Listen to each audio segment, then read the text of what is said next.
또 다르게 많은 국민들과 시민들이 이용하는 다중이용 시설입니다. 공항에서는 과연 그런 안전과 안전, 국민의 안전, 그리고 생명과 관련해서 어떤 일들이 벌어지고 있고 어떤 위협들이 존재하고 있는지 인천공항 지역지구 조직국장이신 신철 동지로부터 말씀 듣도록 하겠습니다. 입장 박수로 모시겠습니다. 안녕하세요. 조직국장님 정책국장이고요.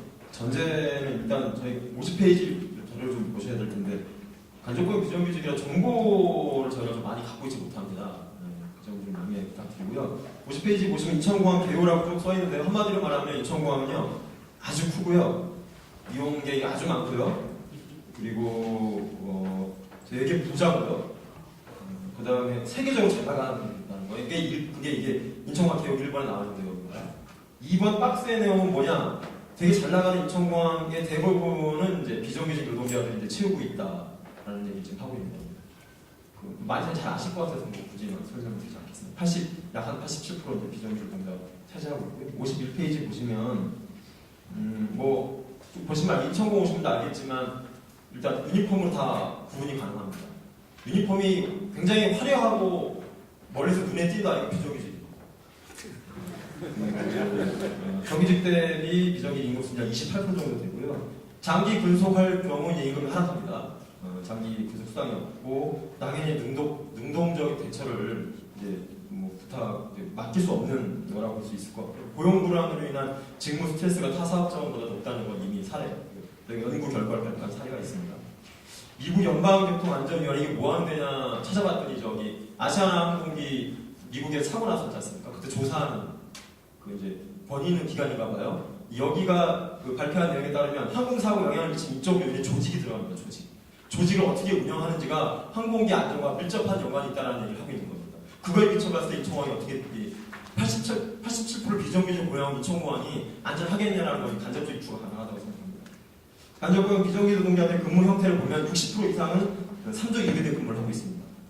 주주 야야 비비 돌아가는데요. 그러니까 야간 근무를 연속 이틀 하는 게 이제 중간에 껴있는 거죠. 그러면 이틀째 야간 근무에 들어가는 분들은 인천공항이 타 지역보다 멀기 때문에 집에 가서 쉬다 올 수가 없습니다. 그 시간이 너무 기니까. 그럼 이틀째 야간하는 날은 죽어나는 겁니다. 그런데 그 간접고용 비정규직 노동자를 관리 감독하는 정규직 노동자들은 소수의 정규직 노동자들은 이제 타조 3교대를 합니다. 이틀 야간이 없습니다. 저는 이 이틀 야간 없는 정규직 노동자들이 잘못했다는 게 아닙니다. 이렇게 해야 됩니다. 그런데 그 사람들이 관리 감독하는 비정규직 노동자는 그렇지 않다. 이건 업무 시스템상으로도 문제가 있는 거고 인천공항의 안전을 위해서 문제가 있다라고 말씀드릴 수 없습니다. 50페이지 이제 분야별로 간 소방대 요새 이제 많이 이게 회자가 되고 있기 때문에 좀 적어봤습니다. 방금 말씀드린 3조 2교대 근무합니다. 여의도 면적이 7배 면적인데 교대 근무하니까 최대 60명 현장에 있는 겁니다. 소방 안전을 위해서 평상시에 이분들 다 비정규직인 거죠. 이분들 이제 업체는 공항공사 3년마다 계약하고 업체는 이 노동자들 2년마다 계약합니다. 그 얼마 전 YTN에 이제 그 항공기 관련해서 이제 훈련하는 게 나왔습니다. 인천공항에 거기 나와서 인천공항 안전 문제 없다라고 인터뷰했던 소방대장은 비정규직입니다. 업체 소속이죠. 그 인천공항에 화재가 나거나 항공기 사고가 났을 때 중부소방 관서방, 우리 관서방이라고 부르는데 중부소방서장이 도착하기 전까지의 상황만 이제 갖고 있습니다. 지휘합니다. 그리고 그 관서방장이 오면 이제 주의권 못 넘기는 거죠. 그런데 그 관서방장은 인천공항을 모르죠. 인천공항에 계속 근무했고 인천공항을 누구가 잘 아는 비정규직 노동자는 지휘권이 없는 그런 상황이 진행됩니다. 52페이지 넘기시면요. 산재 처리 안 해주려고 합니다. 대부분의 업체들 산재 처리 안 해주죠. 그러니까 뭐 그런 일이 없어야 되지만 단소가 공무원들이 이제 순직이잖아요. 우리들은 이제 죽는 거죠. 그냥 우리 노동자들은 이제 보상비가 한 100만 원 정도 받게끔 되어 있는데요. 산재 처리 거부한 이유는 딱 그겁니다. 뭐냐면 공항공사가 하청업체를 평가하는데 산재 처리가 올라오면 점수가 깎입니다. 그 점수가 깎이면 그 점수 깎인 것 때문에 공항공사가 업체한테 내려주는 인건비가 떨어질 수 있어요. 그러면 내가 산재 처리한 것 때문에 내 동료의 노동자들이 인건비가 떨어질 수 있는 겁니다. 그래서 산재 처리 안 하죠. 그리고 가급적 안 하려고 하고요. 특히나 노조가 없는 저희가 6,000명에 2,000명의 노조를 가지고 있는데 나머지 4,000명 있는 사업장은 이렇게 더 심하겠죠. 그리고 실패도 잘 모릅니다. 사실. 어떤 사고가 있는지도. 그 밑에 보시면 이제 특수경비라고 해서 인천공항이 워낙 중요한 시설, 청와대와 같은 가급 시설이기 때문에 뭐 대테러 상황, 그 다음에 승객 사고로 승객 보호하는 거, 폭발물 반입 차단하는 여러 가지 중요한 업무를 하면 특수경비업을 하는데 이분들도 이제 당연히 이제 업체가 변경돼 이 대학 변경된 업체들 특히나 보안 업체들이 굉장히 난립하거든요. 이 보안 업체들이라는 한마디로 말하면 이법이 따먹는 업체들이지 않습니까? 굉장히 질 떨어지는 업체들이 계속 번갈아가면서 인천공항의 보안을 책임지고 있는 겁니다.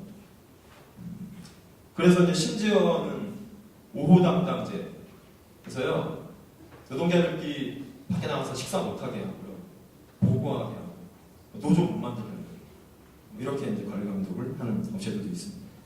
그런 노력을 이제 보안과 승객 안전을 써야 되는데 그렇지 않다는 말씀 드리는 거고요. 특수한 업무 노동권 중에 파업권 제약 같습니다. 그렇지만 비용 절감을 사업체 소속인 것이고요. 52페이지 하단에 보시면 그렇다고 해서 그럼 나머지 업무는 중요하지 않냐 그렇지 않다는 말씀 지금 여기 써놓은 겁니다.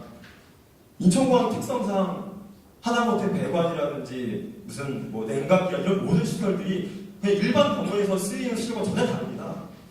그래서 이런 업무를 담당하고 있는 모든 노동자들 굉장히 중요한 업무를 하고 있다 저희 생각하고 있고요. 하다못해 인천공항 서비스 평가 분야 녀석 1등인데 그 최고 그 항목이 1000개입니다. 환경미화 노동자들. 환경미화 노동자들 인천공항이 어느 보안시설에 다 들어가 청소해야 됩니다. 따라서 인천공항을 어떤 분야가 중요한, 어떤 부분 중요한 업무이고 어떤 부분 중요하지 않은 업무이고 이렇게 구분하면 저는 안 된다고 생각하는 겁니다. 인천공항이 어떤 시설인가를 접근해야 이 문제가 이제 좀 풀리지 않게 뭔가 생각이 들고요. 53페이지에 보면 좀 분위기가 밝은 생각하는데요. 인천공항 분야연속 1등을 하는데 서비스 평가 1등입니다. 안전평가 1등 아닙니다. 서비스 평가 1등의 대상자, 경쟁 상대가 대부분 어디냐? 1, 2등 주고받는 데가 어디냐? 무슨 싱가폴 무슨 창의공항, 무슨 중국 무슨 공항 이런 공항 만들어진 지 얼마 안 된 공항. 그 무슨 말이냐?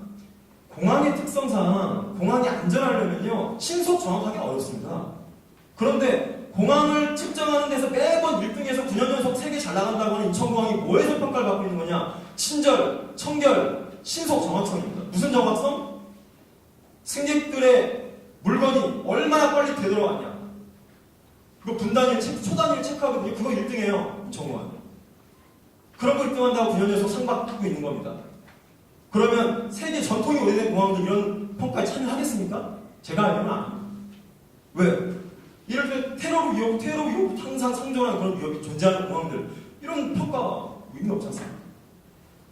저는 이런 평가에 대한 우리의 인식부터 바꿔야 인천공항에 대한 인천공항 안전에 대한 그런 인식 바뀔 거라 생각이 들고요. 당연히 민영화하고 항상 외주하고 지붕매각하겠다는 얘기가 항상 도는데 거기에 경영진들이 인천공항의 안전 문제를 장기적으로 포석을 깔고 그거에 대해서 연구할 수 있겠습니까? 그렇게 못합니다. 낙하산 문제 당연히 마찬가지로 중요한 문제고요. 구조적으로 봤을 때 아까 말씀드렸던 외주화, 물력 뭐 이런 거 굉장히 중요한 문제 이거 당연한 54페이지에 고용분은 당연히 해소되는 점이고 직고용이 답이라고 봅니다. 직고용이 훨씬 더 효율적이라는 저희 연구 결과도 있습니다. 돈으로 계산할 수 없는 자긍심, 능동적 대처 이런 것들 저는 직고용이야 해결된다고. 마지막으로 두 말씀 드리고 싶은데 첫 번째가 뭐냐? 요새 안전 문제 이슈되는 거 환영합니다. 그리고 인천공항의 안전 문제 이슈되는 거 당연히 맞는 말씀입니다. 다만 비정규 노동자 입장에서는 뭐냐면요. 그 논리도 또 다른 논리에서 보면 안전과 관련된 영역과 그렇지 않은 영역 분리된다는 겁니다. 이건 다른 말로 하면 뭐냐? 핵심 영역과 비핵심 영역을 나눠서 핵심 영역은 정규직하고 비핵심 영역은 비정규직화 했던 그전 사회에서 다 비춰봤을 때 저희 노동자 입장에서는 이건 또 다른 버전의 핵심과 비핵심 논리입니다. 어디는 안전과 관련되니까 정규직화해야 되고 어디는 안전과 관련 없으니까 비정규직 놔두면 됩니까?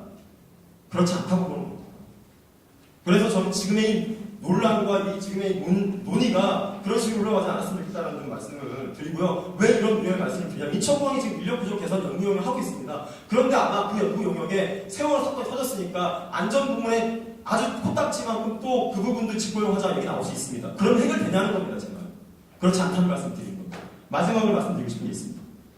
그 조직의 구성원들이 배려받고 있고 존중받아야 그렇게 느껴야 승객들, 국민들 그 외 나를 외 제외한 타자에 대한 배려와 희생도 할 수 있습니다. 배려받지 못하고 혹사당하는 노동자들이 희생하게 강요하면 안 됩니다. 그것도 기적입니다. 지금의 우리나라는 기적으로 국민의 안정을 지키려고 하고 있습니다. 이상 마치겠습니다.